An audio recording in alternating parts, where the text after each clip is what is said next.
I just uncovered another red flag for you as a buyer to know if your buyer agent is steering you towards homes with higher buyer agent commissions.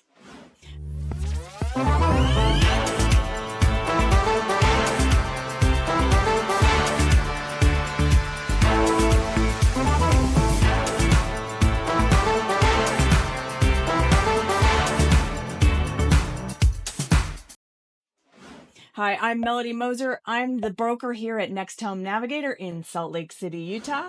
I've got 30 years worth of experience in this industry, and I'm here to share it with you as a buyer today. So let's get started. If you don't know much about what the NAR settlement is, Rod and I did put together a video, and the link is in the description below and also above.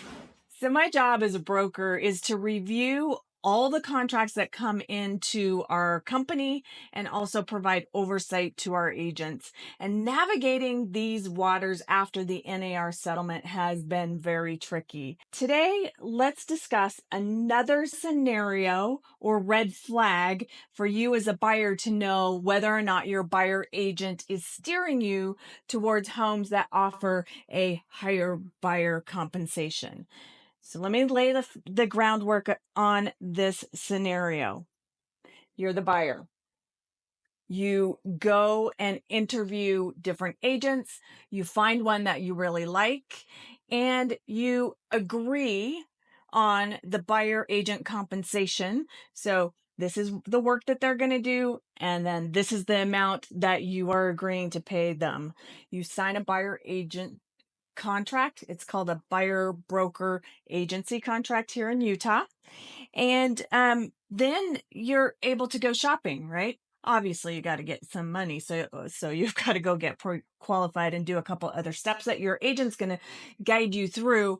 But basically, in this scenario, after you find and hire that buyer agent, you get to go shopping. So you go out and you start looking at homes.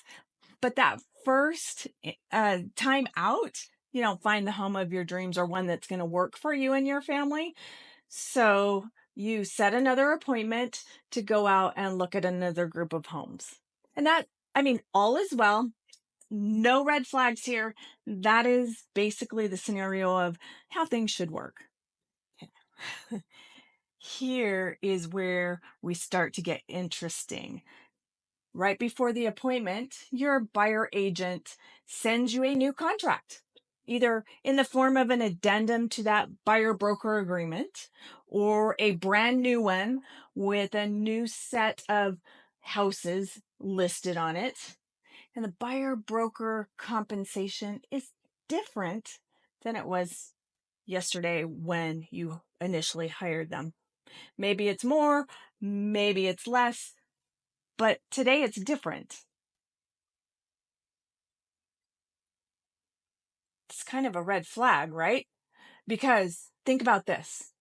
What probably happened behind the scenes is that agent got on the phone with the listing agent of all the houses that they were going to show you today and asked that agent whether or not there was a buyer broker compensation embedded in the price already and what that amount was. And then that's the amount that they put on that buyer broker agreement on the new one or the addendum. So that's our red flag. Now, I think that I've already talked to you about this a little bit, but I just wanted to let you know that I've had conversations with agents from other offices recently, and they are trying to figure out how the best way that they can get paid more by making those additional phone calls. So what I wanted to share with you today is a couple of things. Number one, if they called ahead, they're probably asking for the compensation. And that's why you're seeing it in the form of an addendum or a new contract. And the second point I want to make on this is that this agent is more concerned about their paycheck than they are in fulfilling the contract with you and doing their job to find you a home at the amount that you previously agreed on, right? That's where the red flag is because when they start to focus on their paycheck, then they start to, not on purpose, it just kind of happens to where they start to steer you towards the houses that have more compensation offered so that they don't have to negotiate it later. So those are the two points that I wanted to bring up to you. And then I also wanted to share tips on how you as the buyer would be able to prevent this from happening. Two things, actually three things.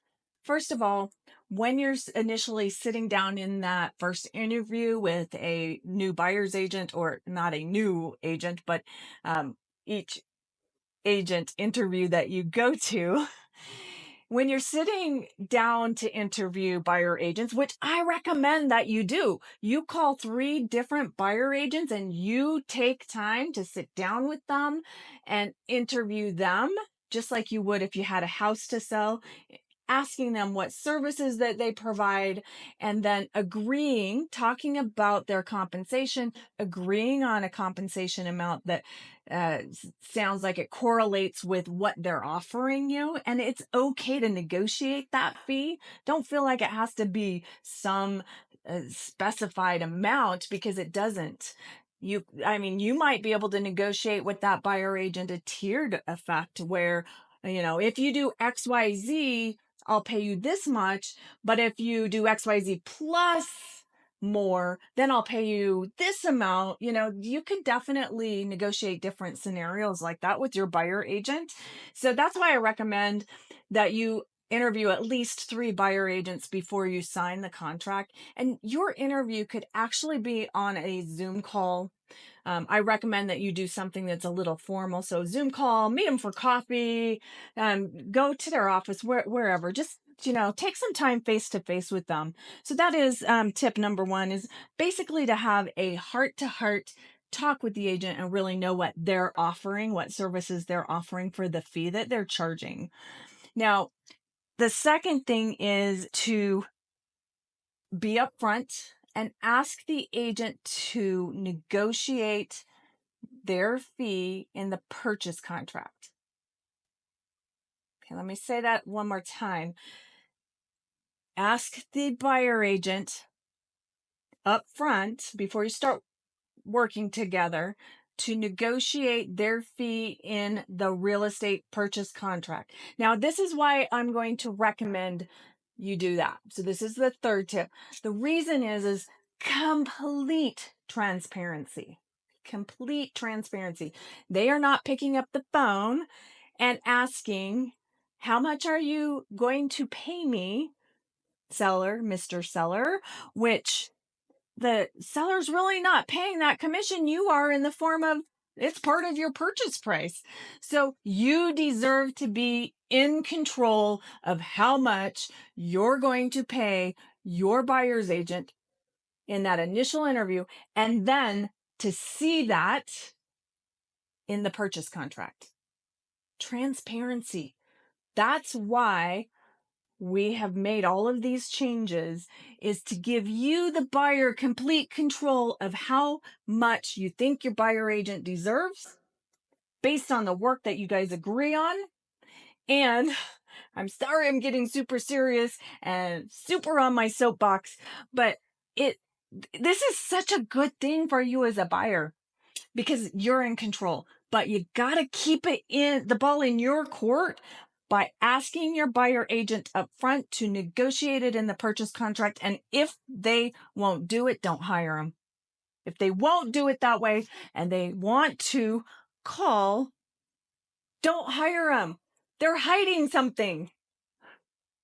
Don't let them hide anything. Make sure that it's transparent. Like I said, I get super passionate about this because I can't believe how many agents think that they can still do it the old way, which was hiding how much buyer agent commission that you have embedded in your purchase price. And they did that with going broker to broker rather than buyer to seller.